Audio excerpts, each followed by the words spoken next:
Welcome to Farm Talk, where we look at issues that affect agriculture and ranching here in the natural state.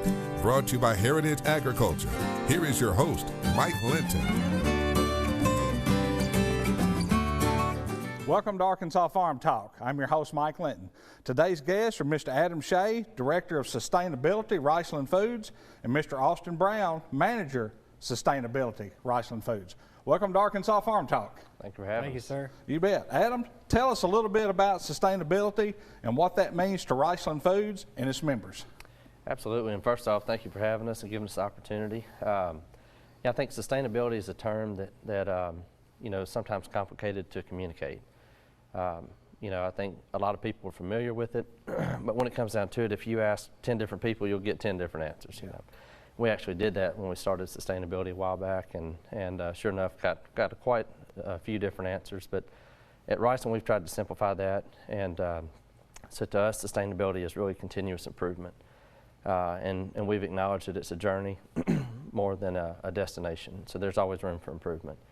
I think a lot of people would argue that if you're still in business today, you're sustainable, and we've made that same argument. But I think what's really interesting to point out is that we're 100 years old, and so I think that's kind of why we felt like we can make that argument. It's really, I think what's so important about sustainability is that, and why it's so prevalent as a term nowadays, is that it's really important. What we do going forward will really be what determines the next 100 years.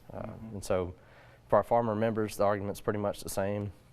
I think buzzwords like conservation and stewardship come and go, but what pretty much stays constant is our farmers focus on making sure that they leave the land in better shape than the way they found it.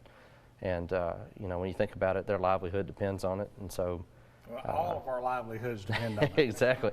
Exactly. And so really protecting those natural resources that allow them to grow that crop, they're going to do everything they can at all costs to do that. And so as a food company, we really feel like it's our responsibility to tell that story to the consumers. Sure.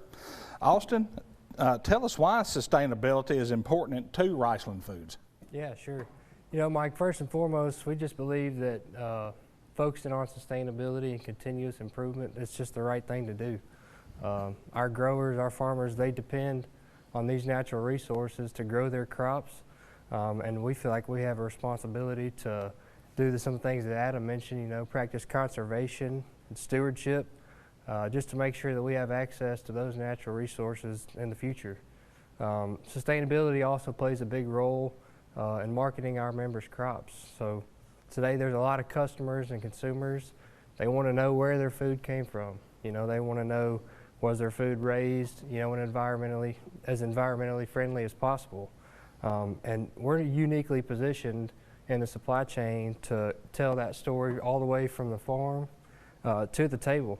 So we feel like with that position, we're able to provide some transparency and tell the collective story about the good that our members are doing. Mike, but that story, it's only as good as the data that we have to back it up. Sure. So that good data allows us to provide proof of the good that our farmers are doing, and hopefully it can provide proof of the good that we're doing as a company, as a cooperative and a brand. But that's not all the data is good for. Data can be really beneficial in telling the good that the farmers are doing, but it also can help us address different misconceptions in agriculture. Sure. There's a lot of societal benefits that go on with agriculture, along with feeding, most of America and the world. But one example that comes to my mind, Mike, is a lot of people think that water that's coming out of a rice field is harmful or can be dangerous to the environment or the streams and rivers that it's going into, but that's just not the case. Mm-hmm. It's, as we know it, that those rice fields, they act as a filter, and majority of the water that's leaving that field is actually cleaner than when it came into the field. Yeah. So having that data can give us some factual evidence to be an advocate for the farmer, for these growers. We can be their voice and say, we need to address some of these misconceptions. And really what we thought sustainability, we thought it was, something like a buzzword and it wasn't going to be around, but, it's here to stay. I think it's going to play a huge role in the future of our cooperative. Our cooperative is made up of 5,500 farmer members from Arkansas and Missouri, and there's a lot of third, fourth, and even fifth generation farmers. To ensure that those next generation of farmers are able to continue doing what they've been doing for the past generations, we have to, really be mindful of practicing that conservation and practicing sustainable. So. Sure. Adam, tell us a little more about what Riceland's done regarding sustainability and how you guys started. Sure. Like I mentioned earlier, we're 100 years old this year, so we've done a few things right along the way. Done something right. Yeah. But I think one of the things that's really changed, especially over the past 5 years, is the need to really tell that story of our progress and the improvement we've made kind of through data. And that'll be kind of a common theme. But I'd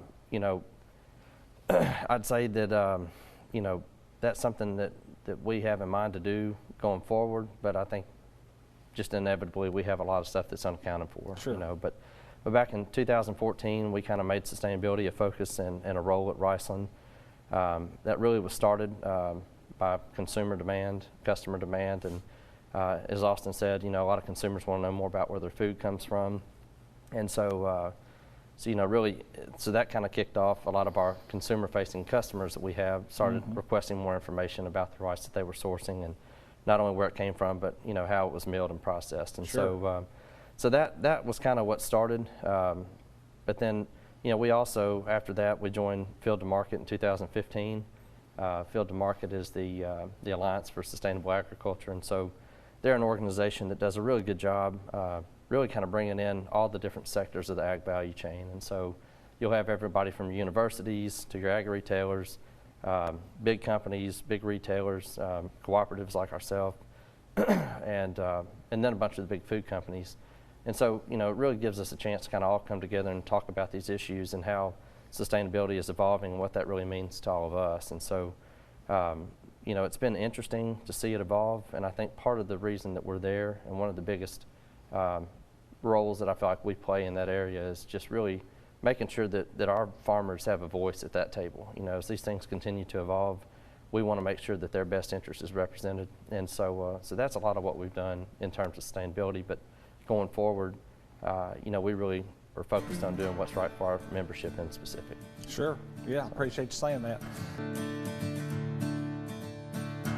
Welcome back to Arkansas Farm Talk. I'm with Adam Shea and Austin Brown with Riceland Foods. Adam, we were talking a little bit about sustainability, about the history at Riceland Foods. Tell us a little bit more about where Riceland is today. Sure.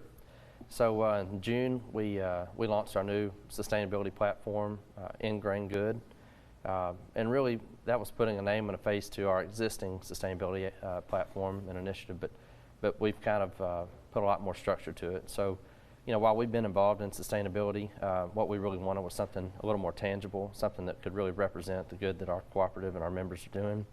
And so we branded In Grain Good, and we created a logo, but really for that to really be the vessel on which we tell that collective story that Austin was talking about. And as he mentioned, we're uniquely positioned in the supply chain, is that we're farmer owned, we're the processor, retail brand, and so the fact that we fit a lot of those boxes, we really have that opportunity to really tell that story and give that transparency from farm to table.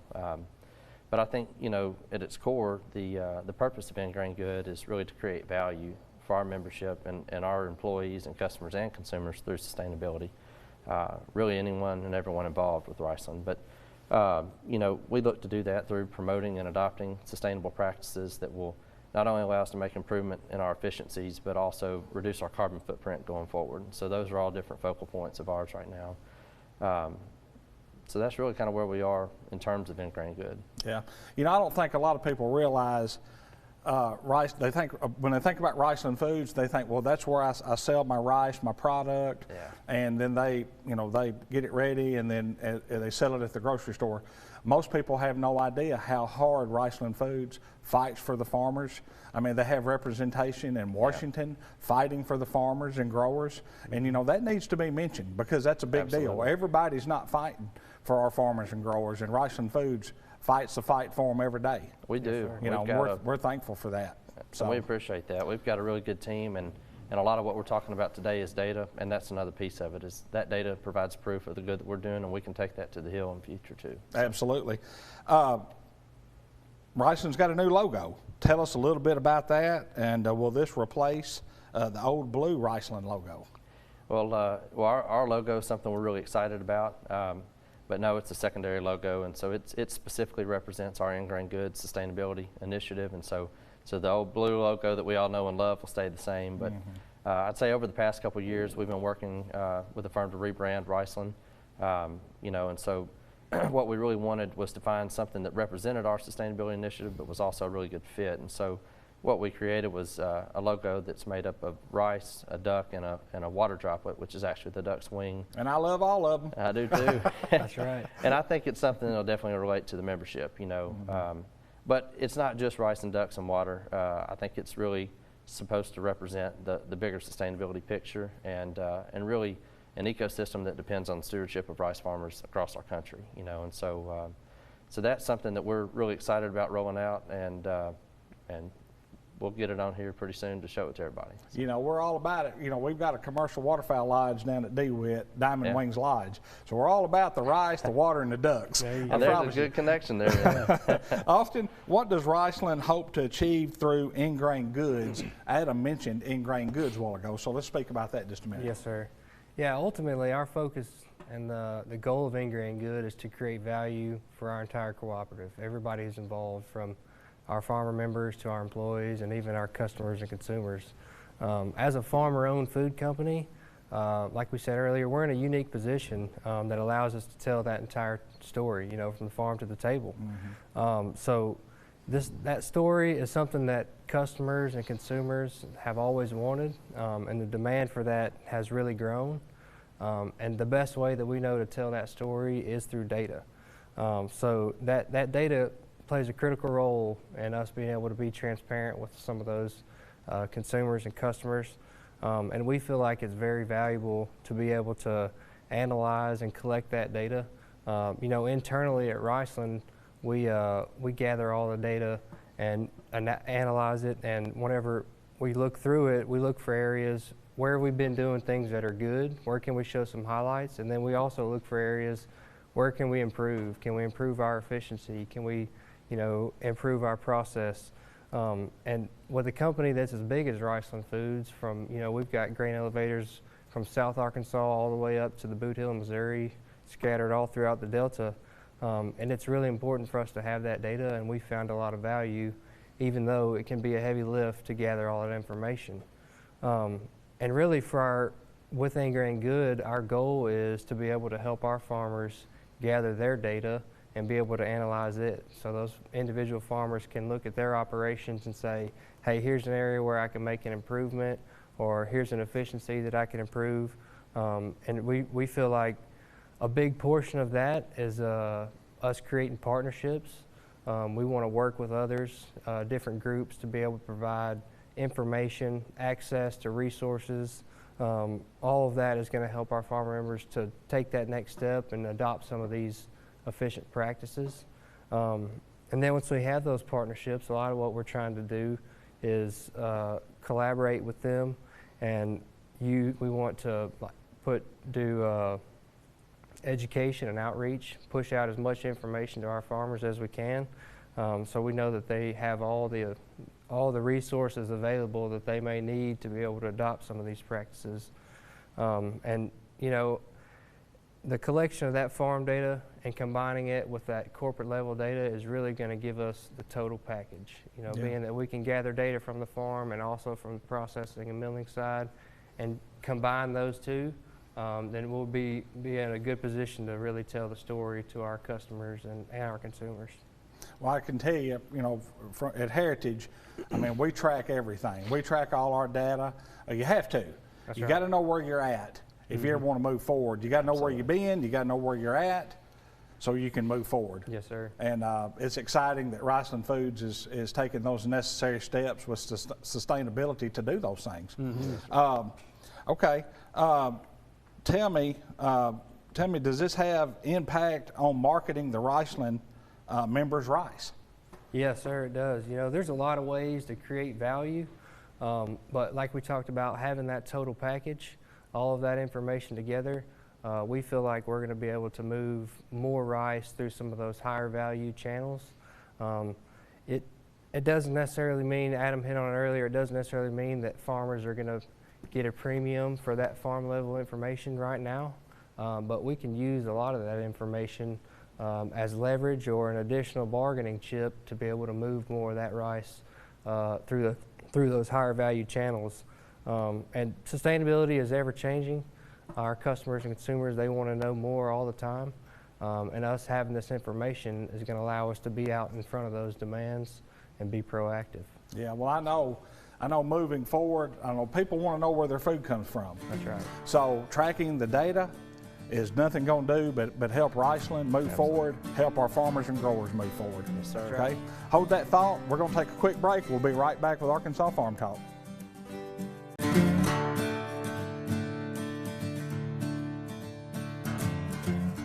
Welcome back to Arkansas Farm Talk. Adam, recently we've seen a lot of big food companies come out with sustainability goals. What value can be gained by setting goals, and how does this affect Riceland Foods?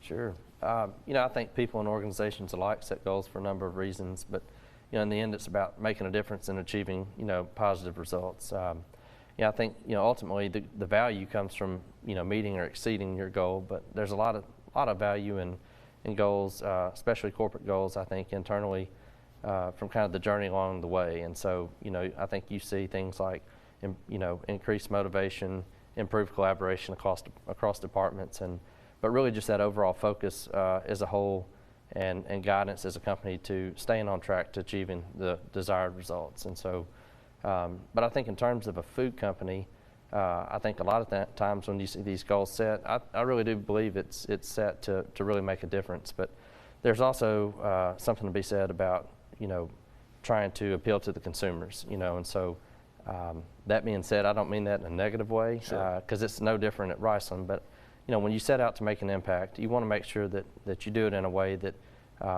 your customers and your consumers, when you're a brand, you want to let them know that you're really passionate about something, set out to make a difference, and that you're going to do the right thing for generations to come. And so, ultimately, I think it holds you accountable to your word. And so, those are all kind of things that we've been looking at, and that's why we're going to step out and set a goal this year for the first time. Sure. Austin, tell us a little bit more about Riceland's goal and how they plan to achieve it. Yeah. So this is an exciting time for us, Mike. This month we're actually announcing our first sustainability goal, and it's around water. So the goal we've set out to achieve is we want to reduce the water usage in rice production by 250 billion gallons by 2025. So we were able to set this lofty goal by collecting that data we've been talking about and aggregating all that information. And we've paired that with university research, and we feel like we'll be able to achieve this goal and hopefully even more than that. But Mike, ultimately, it's up to our growers to continue to adopt some of these efficient irrigation methods. We don't ever intend on telling our farmers how to raise their rice. And we know as far as irrigation goes, there's not a one-size-fits-all. Mm-hmm. We've seen a huge increase in row rice acres in Arkansas and Missouri this year. But just because it works for your neighbor doesn't mean that it's going to work on your farm. Sure, you got to have the land. The land's got to be right. That's right. So our goal as Riceland really is we want to promote some of these efficient irrigation methods and help our members overcome the barriers there are to adopting them. And we feel like that's going to be a big factor in us achieving that goal. We also have a sustainability theme for the year, and that's irrigation water management. And we made a partnership with the University of Arkansas and Delta Plastics and NRCS to kind of help these members get some of that technical assistance and access to that information. We feel like it can have a significant impact on agriculture here in Arkansas and all over the world. Sure. Okay, Adam, we're talking about irrigation, we're talking about water. Yes, sir. All right, let's start it. Why water? Well, as we mentioned earlier, we really do want to make an impact, and we want to have that impact on something larger than ourselves, but also, kind of sticking true to who we are as a cooperative. And so I think when we started looking at that, water conservation was an obvious answer for us. It's something we don't like to talk about, but groundwater levels are declining in Arkansas, and agriculture and irrigation are a large user of that. And so we understand the importance of focusing on that sooner than later. And so, but I think that as setting a goal and really making this a focus of our cooperative will allow us to make a positive impact on this for years to come, and I think the whole industry will feel the benefit of that. And so, but water also offers diversity across sustainability metrics and indicators. And so, when you think about that, you think greenhouse gases, biodiversity, energy use, land use, soil health. I think an example of this would be if we're focused on water and we have a customer that's focused on reducing greenhouse gas emissions in rice production. We can focus on the practices that do both. There's practices that reduce the amount of water, reduce greenhouse gas emissions, and we can both achieve our goals simultaneously. So that was something that stood out to us as well. But then lastly, and I think most importantly, when we look to make an impact, when we look to set this sustainability goal, first and foremost, we want to do it in a way that's going to bring immediate value to our members.